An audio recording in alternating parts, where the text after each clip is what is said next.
So we don't have to talk about this in a strict messaging context, but you guys watched the news over the last week or so. What did you think? Well, what struck me was just the contrast, specifically the day that Obama announced his support, and then the following day, not with that personnel thing, but with a story in the Washington Post about Mitt Romney back in the 60s, wrestling a gay kid to the ground and cutting off his hair. I thought that was just such a huge contrast and very sort of affecting personally, and got all over the news.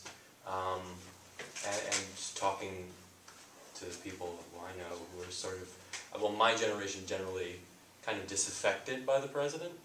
A little bit more fire in the belly for that. Just seeing how the president's announcement went, and also this very unflattering image of what Mitt Romney is personally. And this, I think you make two really important points here. Number one is the decision, either strategic, either by strategy or by circumstance, where the president and his advisors decided the benefit of motivating the saints outweighed the potential downside of driving away, not all, I don't want to emphasize all, but some salvageable voters.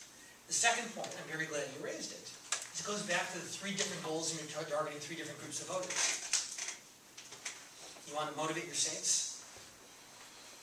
You want to placate your sinners.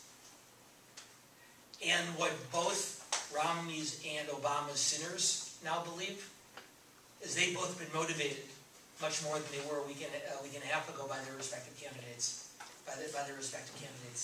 decisions. Could the salvageables on Obama's side be of a group that would lean toward voting for him, but just not that politically motivated to go out and vote, period?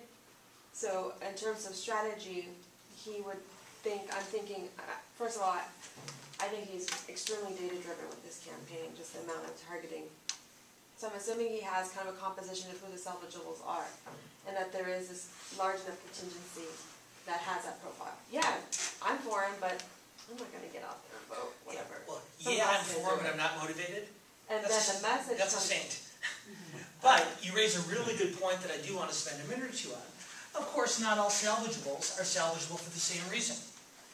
How many of you are familiar with the term soccer mom?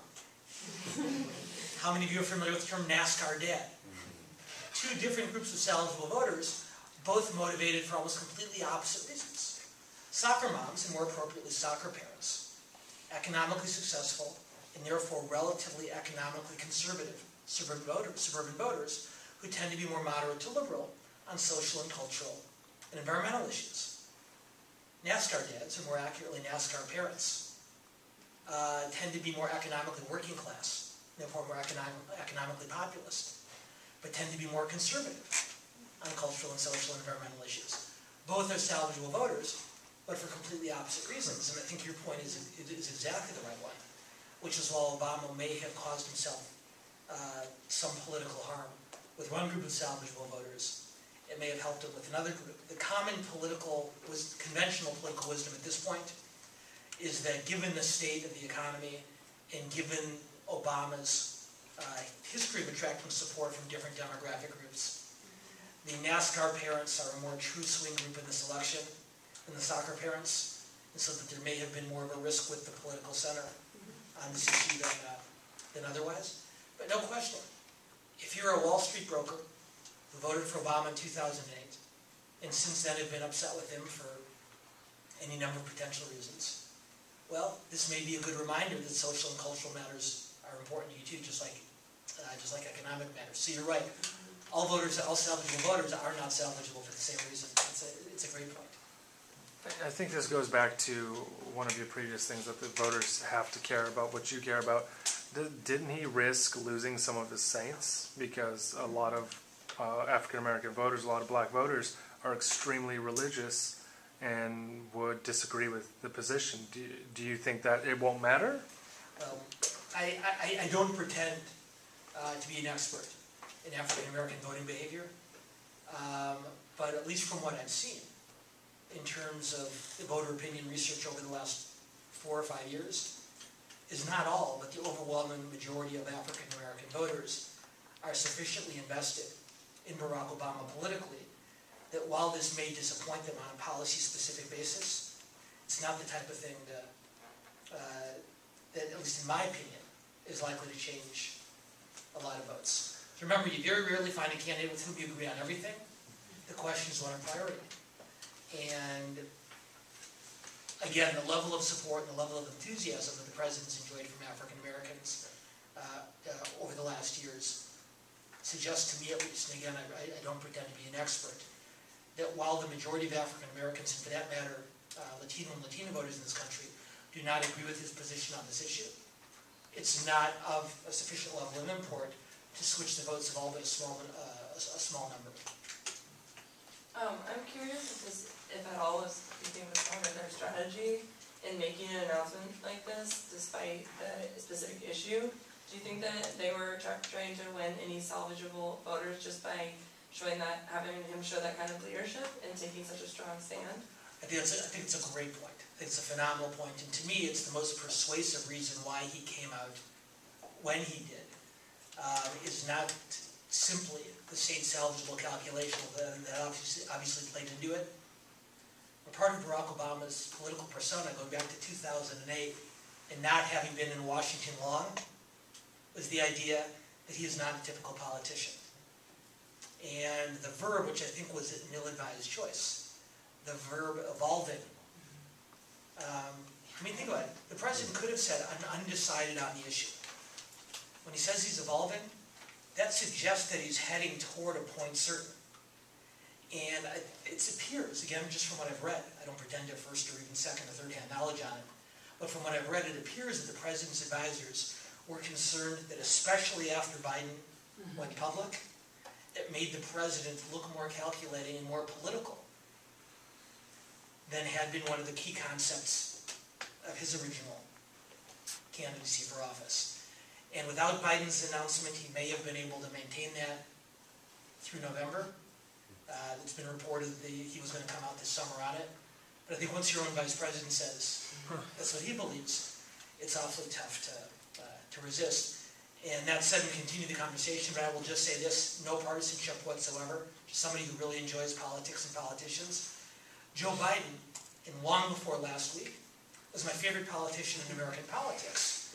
Because Joe Biden has a quality that I think is far too rare in American politicians, that he doesn't always think before he speaks. And I find that to be extraordinarily refreshing. Occasionally it gets him in trouble, occasionally it does him a world of good, but occasionally I think it's helpful for voters to see their political leaders say what they actually think without the kind of deliberations we're going through. So taking no position on what he said last week, it just reminds me why Biden is so admirable. And for those of you who haven't seen him in the White House driveway washing his Trans Am on Funny Night, you really got to check it out. You do, Heather.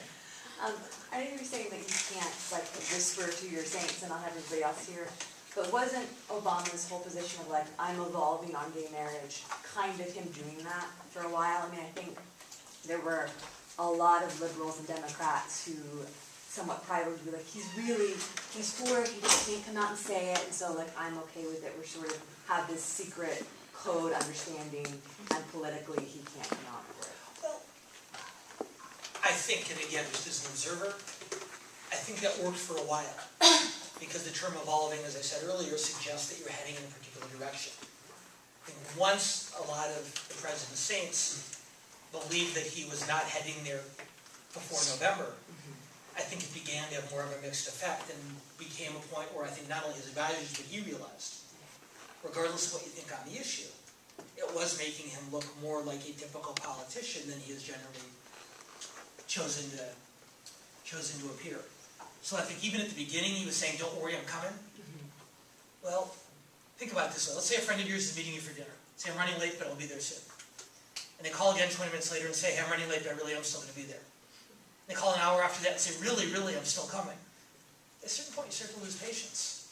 And I suspect, given the overwhelmingly positive response that the president received from a lot of his most loyal supporters, they're getting a little bit tired of waiting for him to show up at the restaurant. And this, obviously, even if it did create some other political risks, certainly put that to rest. Yeah, I mean, the one thing that struck me about the announcement was the way it provided him an opportunity to present a vision. I mean, I think he came after a president which, love him or hate him, had an extremely strong vision for the country, and he's led in a way that's led to his appearance as a very confident manager, but maybe without the same unifying vision that he had with change and hope, 4 years ago. Now it's allowed him to pivot to a place where he can really project a vision of a more inclusive America, an America that's leaning forward, an America that's moving in the direction of public opinion. And I wonder, in the context of the saint salvageable kind of dichotomy that we're talking about here, whether or not that doesn't really play strongly to a saint strategy as opposed to a salvageable strategy, and whether it doesn't really, sort of energize the base. Because I feel like to your point about NASCAR families, I feel like the salvageables are those that are going to be less likely to be excited by this kind of